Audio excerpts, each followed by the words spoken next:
السلام عليكم خوت الخواتات، فين ما كنتو اينما ارتحلتو داخل المغرب او خارجه.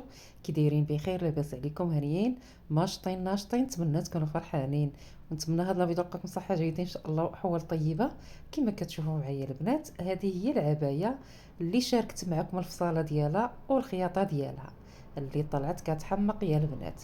شوفوا معايا، شوفوا الفصاله ديالها البنات، شوفوا الكم اللي درت له الباندا اللي خيطتها بالقيطان ديال الصم اللي جات روعه البنات.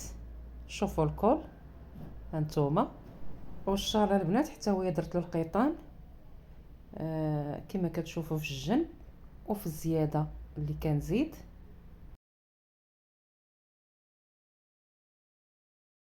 نتمنى تنال الاعجاب ديالكم البنات، وعلاش لا طبقوها وتخيطوا العبايه ديالكم. سهله مهله طريقه الفصاله وطريقه الخياطه، غير دخلوا الفيديو.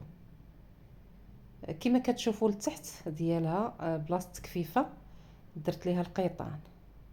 شوفوا البنات كتجي منظمه وزوينه، والجنب خلاص راه الجنب دايز عليه القيطان حتى لكم.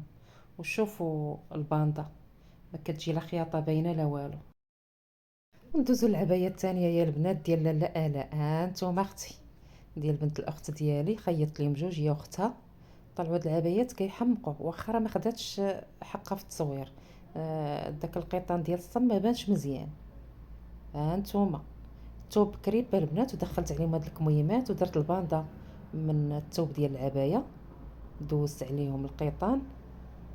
هانتوما طلعوها مزوينات، اللي عندها شي بنيتات تخيط لها بحال هاد العبايه. كنتمنى منكم البنات دعوات الشفاء مع الاخت ديالي امهم مريضه، الله يجازيكم بالخير. دعوات الغريب مستجابه، الله يشافيها ويشافي جميع المسلمين اجمعين يا رب يا كريم. يلا البنات ما تنسونيش من اللايكات ومن التعاليق الزوينه المحفزه، واللي دخل معنا جديد ما ينساش يشترك في القناه لكي يصلك كل جديد. بشرى العميريه، نتمنى نكون خفيفه ظريفه على قلوبكم. السلام عليكم.